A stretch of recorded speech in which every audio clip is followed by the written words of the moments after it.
railroad from Hill City to Keystone served in excess of 60 mining claims, either along the route or in the Keystone area. Some were placer and some were hard rock. The Black Hills was an ancient inland seabed that had 1,000 or more feet of sedimentary rock.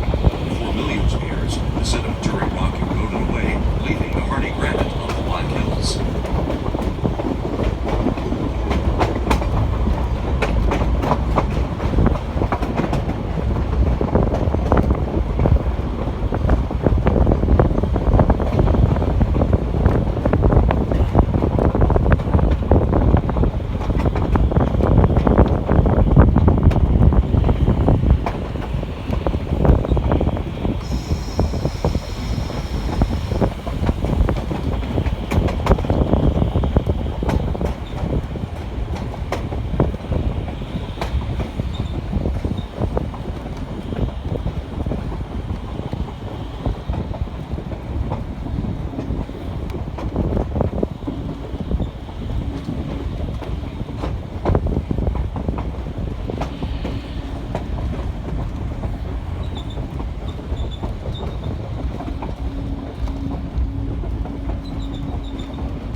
Of the branch line and was likely taken out of service in the mid to late 1960s.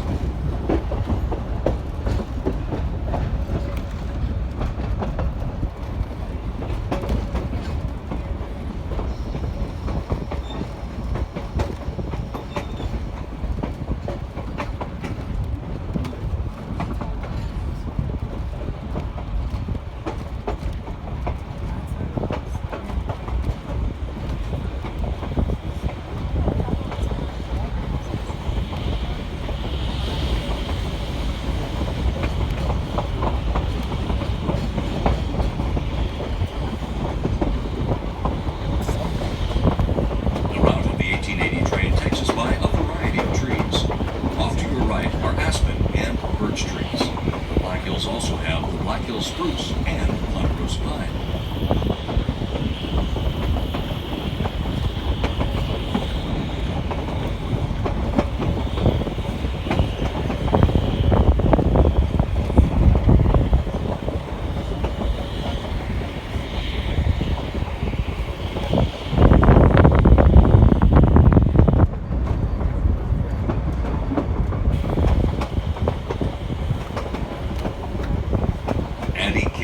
An 1880s mining community was located in this area.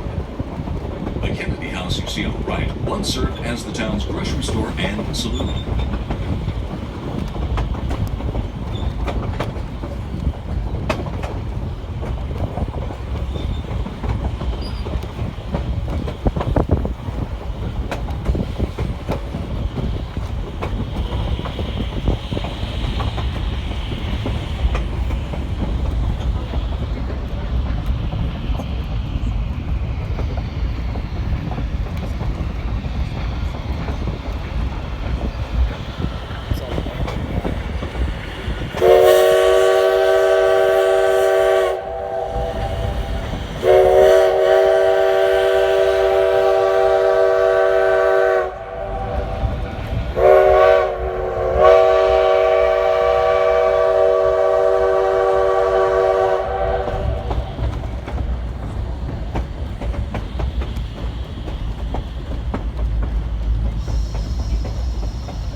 You can see the grade of the railroad spur that led to the Addy Mine.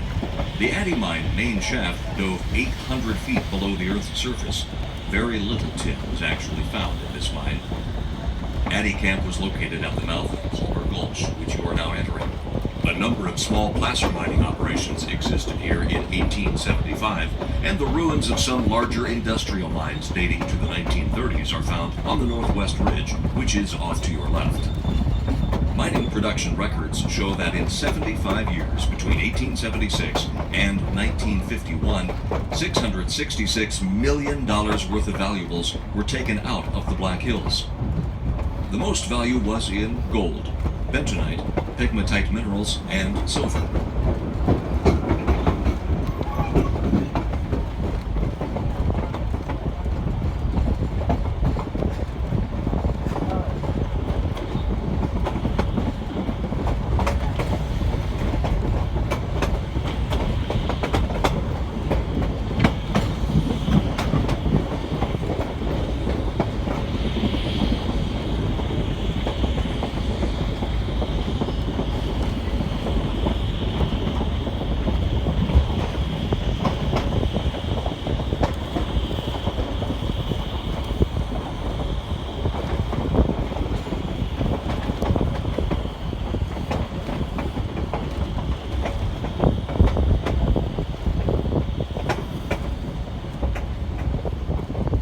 On your left is a large weathered building known as the Good Luck Tungsten Mine, which flourished during both World Wars. Tungsten was used to harden steel. It is a superalloy that is now used in light bulb filaments.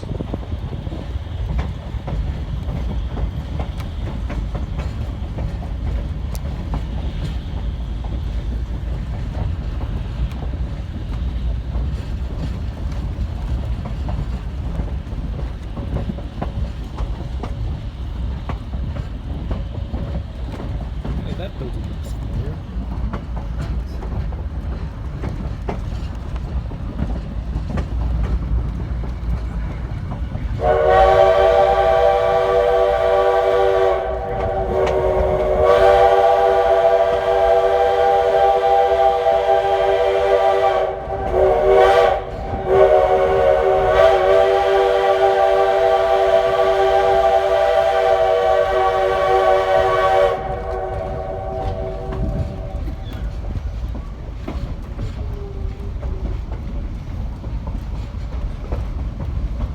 The view to your right is dominated by Black Elk Peak, formerly named Herney Peak, the large mountain with the stone fire lookout on top. At 7,244 feet, Black Elk Peak is the highest point in the Black Hills and the tallest mountain in the U.S. east of the Rockies.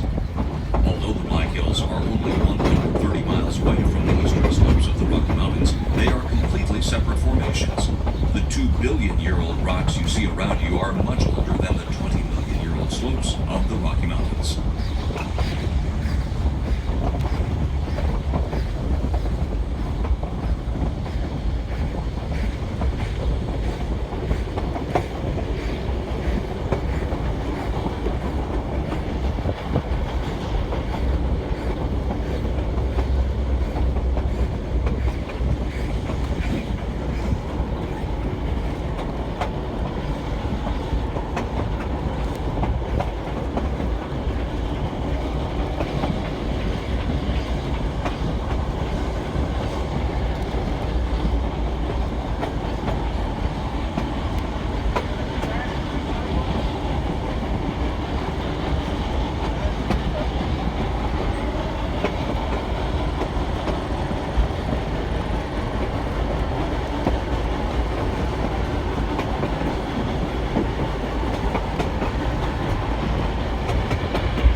Oblivion was the original destination for the 1880 train. Oblivion was originally a logging camp that served mining operations throughout the Gold Rush. The spur you see leading off to your right was an elaborate system built in the 1950s and built for narrow and standard gauge trains.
What is it that fascinates us about trains? Hi, this is Rick Mills, and I share that interest in railroads with many of you. Did you grow up watching trains roll by like I did? Did you wonder where the people were traveling to on those passenger trains?